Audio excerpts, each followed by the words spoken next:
नमस्कार, मैं हूं संजीत और आपने देखना शुरू कर दिया है मीडिया। इस वक्त मैं महनार अनुमंडल में हूं और हमारे साथ बहुचर्चित चेहरा, फेमस चेहरा अरविंद कुमार सिंह हैं। और आइए इनसे जानने का प्रयास करते हैं कि आज की मीटिंग का उद्देश्य क्या था, क्या कुछ व्यवस्था है 2025 चुनाव का। सबसे पहले मीडिया में आपका स्वागत है। आपको भी मैं तहे दिल से शुक्रिया अदा करता हूँ कि आप इतनी गर्मी में, इतनी धूप में जनसुराज के कार्यक्रमों को काफ़ी दिनों से कवर कर रहे हैं और विपरीत परिस्थिति में भी हमारे कार्यक्रम को कवर करते हैं। इसके लिए मैं आप सबों का, जो सारे आप पत्रकार बंधु व मीडिया कर्मी हैं, उन सबका मैं अपने कार्यालय में स्वागत करता हूँ और दिल से आभार प्रकट करता हूँ। आपने मुझे यह मौका दिया कि मैं आपके साथ कुछ बात कर सकूँ। आप बातों के धनी हैं, कहा जाता है कि बहुत सारा शब्दकोश है आपके पास और बातों के धनी हैं, मतलब इंफॉर्मेशन की कमी नहीं है आपके पास। आप समझ पा रहे हैं मुझे? तो आप ये मुझे बताइए कि पढ़े लिखे लोगों को तो लोग आसानी से समझा देते हैं, कवर कर लेते हैं, लेकिन जो अनपढ़ लोग हैं समाज में, जिनकी शिक्षा पूरी नहीं हो पाई, उनको जनसुराज की बात कैसे बताएंगे, जनसुराज की बात कैसे समझाएंगे? बहुत बेहतरीन। मैं हमेशा आपके सवालों को कभी भी साक्षात्कार के पहले आपसे जब रूबरू होता हूँ तो थोड़ी घबराहट होती है कि पता नहीं आप कौन सा सवाल पूछें। तो आपसे साक्षात्कार के पहले मुझे पूर्ण रूप से, मानसिक रूप से अपने आप को तैयार करना पड़ता है और मैं जानता था कि आप इस तरह का सवाल मुझसे करेंगे।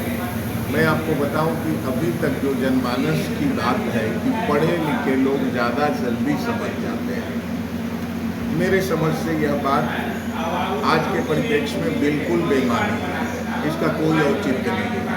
पढ़े लिखे लोग आज के डेट में समझ के भी समझना नहीं चाहते हैं।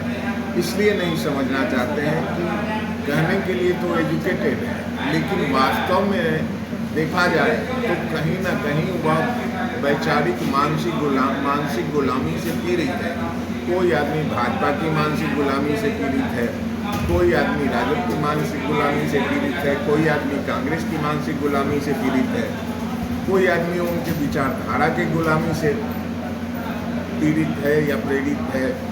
लेकिन जनसुराजियों में एक खास बात यह है कि जनसुराज किसी विचारधारा, किसी व्यक्ति और किसी भी सिचुएशन के मुताबिक अपने आप को उस दिशा में नहीं ले जाते हैं। आपका प्रश्न था कि पढ़े लिखे लोग, तो पढ़े लिखे लोगों की बात मैंने कर दी। मैं लाख उनको बताऊं कि जनसुराज, आपने जो कहा इसको ठीक, इस सवाल को जरा उल्टा करके देख लीजिए। पढ़े लिखे लोगों को आज के समय में मेरी बात समझ नहीं आ रही है। वैसे पढ़े लिखे लोग जो विचारों की मानसिक गुलामी करते हैं, विचारधाराओं की मानसिक गुलामी करते हैं, लेकिन वैसे लोग जो वास्तव में इस समस्या से पीड़ित हैं, समाज के ऐसे वर्ग जो बहुत पिछड़े वर्ग से आते हैं, जो बहुत शोषित वर्ग से आते हैं, वंचित वर्ग से आते हैं, उन लोगों के सामने यह सवाल बहुत दिन से चल रहा था कि बिहार में व्यवस्था परिवर्तन करने का अगर कोई वास्तविक विकल्प मिले तो वह पिछड़ा समाज, वह वंचित समाज और आज का जो पढ़ा लिखा युवा है, जो पलायन का दंश झेल रहा है, उन युवाओं के लिए अगर कोई सबसे बेहतरीन विकल्प है तो वह जनसुराज है। इसलिए जनसुराज की बातों को उनके पास जाके बताने की आवश्यकता नहीं है। जो लोग पढ़े लिखे नहीं हैं वो लोग मेरे पास आते हैं और वो लोग बोलते हैं कि सर आप हमारे टोला में चलिए, हमारे घर में चलिए, हमारे गांव में चलिए और समझाइए लोगों को कि जनसुराज क्या है।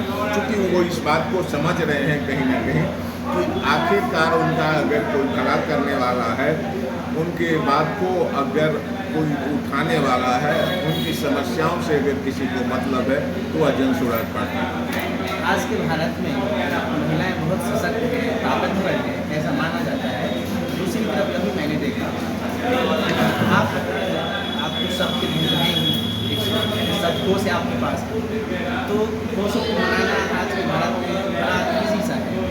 लेकिन आज की सशक्त महिलाओं को कोई बात बनवा लेना, पार्टी की तरफ आकर्षित करना, हमारी पार्टी में चाहिए, ये आप बखूबी कर पाते हैं।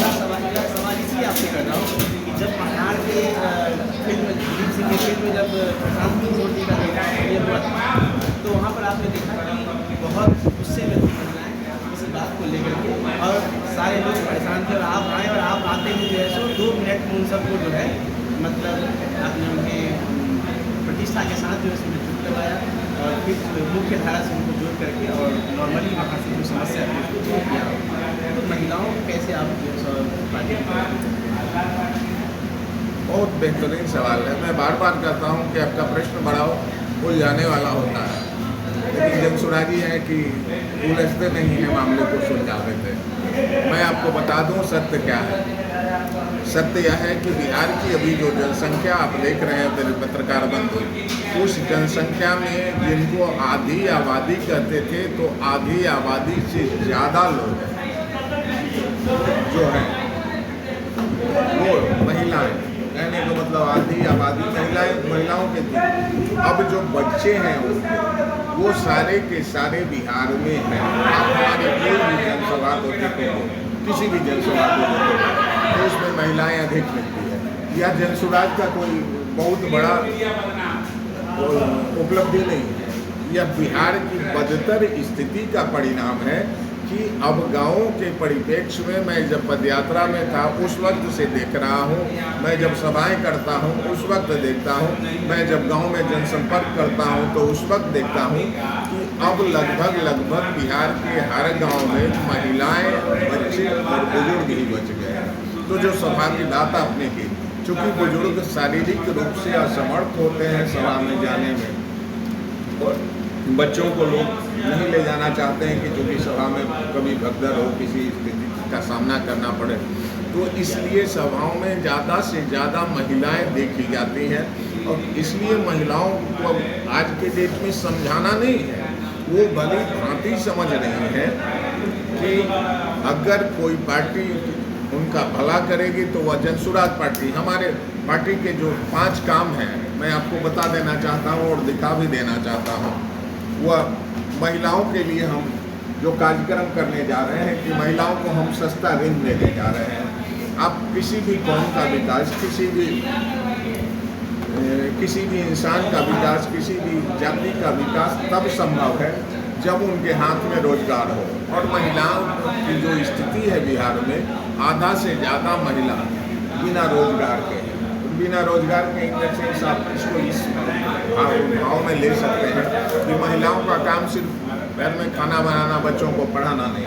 महिलाओं का काम है कि उनको आज के समय में वह पुरुषों के कंधा से कंधा मिला के चलना चाहती हैं, वह अपनी आमदनी बढ़ाना चाहती हैं कि ताकि अपने परिवार को खुशी दे सके, सुख दे सके। लेकिन दुर्भाग्य इस बिहार का कि उन महिलाओं के हाथ में पूंजी नहीं है, उन महिलाओं के हाथ में कौशल है। वो महिलाएं अपना कोई भी कारोबार शुरू कर सकती हैं, कोई चटाई बना सकती है, कोई घरेलू साज सज्जा का सामान बना सकती हैं, कोई सिलाई का काम कर सकती हैं, कोई कढ़ाई का काम कर सकती हैं, कोई बुनाई का काम कर सकती हैं। पढ़ी लिखी महिला है तो स्कूल चला सकती हैं, कोचिंग सेंटर चला सकते हैं। लेकिन इन सबको चलाने के लिए पत्रकार बंधु पूंजी की आवश्यकता होती है। और बिहार एक ऐसा गरीब राज्य है और हमारी गरीबी का आलम यह है कि यहाँ पूंजी की उपलब्धता ही नहीं है। मैं आपसे एक टेक्निकल सवाल पर बात करूँगा। बैंकों में एक सीडी रेशियो होता है। सीडी रेशियो का मतलब होता है क्रेडिट डिपॉजिट रेशियो। उसमें क्या है, उसका एक स्पष्ट बात बताओ। उसमें क्या है कि जिस स्टेट के